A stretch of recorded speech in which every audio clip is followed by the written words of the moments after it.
Pai do Senhor, os irmãos podem tomar assento. O pastor tinha me falado que eu ia trazer uma palavra, mandar também, acho que foi amanhã. E na verdade tem que se cumprir a vontade de Deus. Muita responsabilidade de estar aqui, né, para transmitir a palavra do Senhor. E sabemos que Deus Ele já está operando nesse meio, né, através dos hinos já que cantamos para louvar o nome dele, né? Nós, antes de começar o culto, nós já oramos. O crente já aprendeu isso com Jesus, né? Antes de chegar na igreja, ele deseja buscar o seu Deus. Eu desejo de conversar com Ele, para que o culto seja realmente um culto agradável a Ele.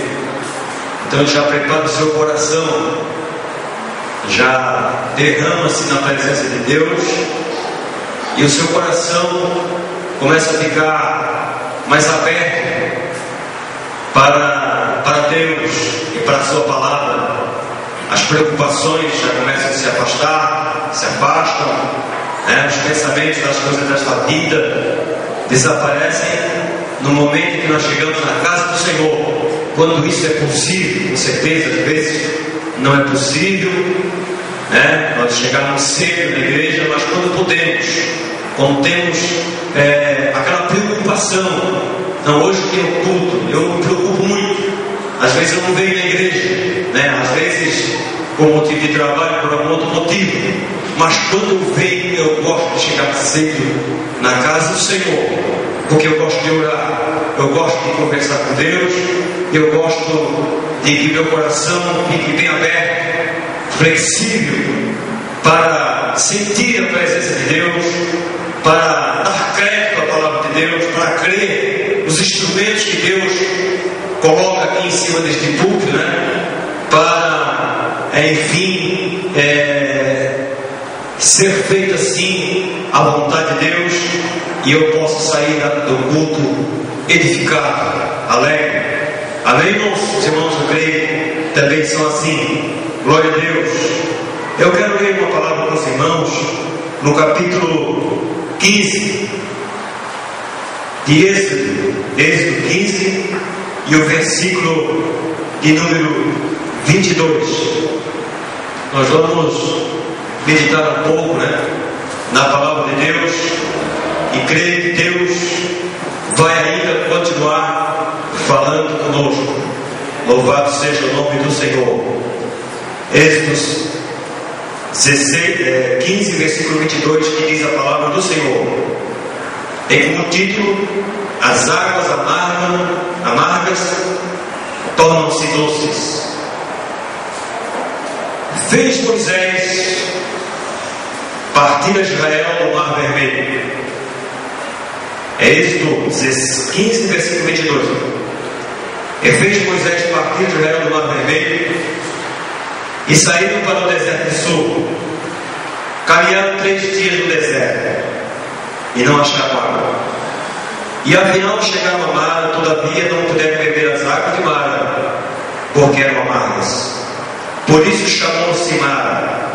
E o povo murmurou contra Moisés, dizendo: que havemos de beber? Então Moisés clamou ao Senhor, e o Senhor lhe mostrou uma árvore, lançou a Moisés nas águas, e as águas tornaram doce, e deu-lhes ali estatutos e ordenação, e ali os provou. E disse: se ouvires atento a voz do Senhor teu Deus, e fizeres o que é reto diante dos seus olhos, e deres ouvido aos seus mandamentos, e guardares a todos os seus estatutos, nenhuma enfermidade virá sobre ti das que enviei sobre os egípcios, pois eu sou o Senhor que te sara. Então chegaram a Eli, e onde havia 12 fontes de água e 70 palmeiras, e se acamparam junto das águas. Amém, irmãos?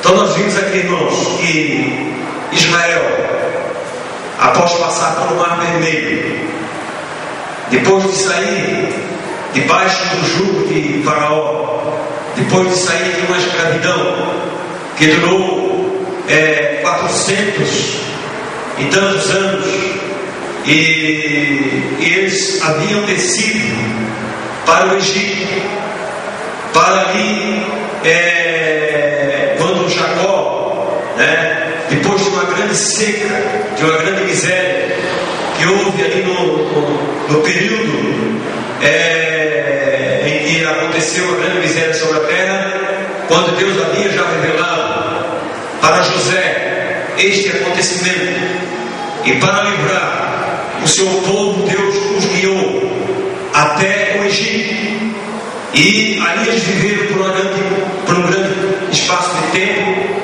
mas Deus já havia determinado e dizendo a eles, já desde o tempo de Abraão, que eles haveriam de ficar 400 anos escravos ali, e morreu aquele faraó no período de José, no período de Jacó por ali, e veio outro, e o povo começou a sofrer debaixo daquele jugo, debaixo daquele sofrimento. Mas Deus tinha uma promessa, Deus havia prometido, Deus havia falado com Abraão que haveria somente por um espaço de tempo o povo ficaria ali, mas Deus no tempo certo haveria de livrá-lo. Nós ouvimos aqui uma leitura que há tempo para todas as coisas, há tempo para todo o propósito debaixo da terra. Aleluia. E ali naquele momento chegou a grande hora de Deus dar o livramento a Israel. E os livrou com mão forte, fez vir as pragas ali sobre os egípcios, muitas maravilhas ali Deus operou para poder livrar e para colocar temor no coração de Faraó, para que ele deixasse o povo dele sair. E ele, depois de ter morrido os primogênitos de todo o Egito, o coração de Faraó teve que abrir e deixar o povo sair. Louvado seja o nome do Senhor. E o povo saiu com uma grande vitória, e Deus os guiava pelo caminho. Diz a Bíblia aqui no capítulo 12, e o versículo de número 21, nos diz a palavra de Deus que Deus, ele guiava o povo, capítulo 13 e o versículo 21, nos diz a palavra de Deus que diz: o Senhor ia diante deles durante o dia numa nuvem, numa coluna de nuvem para os guiar pelo caminho, e durante a noite numa coluna de fogo para os auxiliar, a fim de que caminhassem de dia e de noite. E Deus agora então começou a dirigir o povo desta maneira, como nós começamos a ver aqui. E agora eles chegaram a um certo lugar, e no deserto se passa muita sede, quando falta água, muito fácil acabar a água no deserto, devido ao sol escaldando, não existe fontes, não existe facilidade de achar água no deserto. E eu estava observando que verdadeiramente Deus estava diante do povo, porque esse povo não tinha os meios técnicos que hoje existem, uma bússola, não havia talvez uma maneira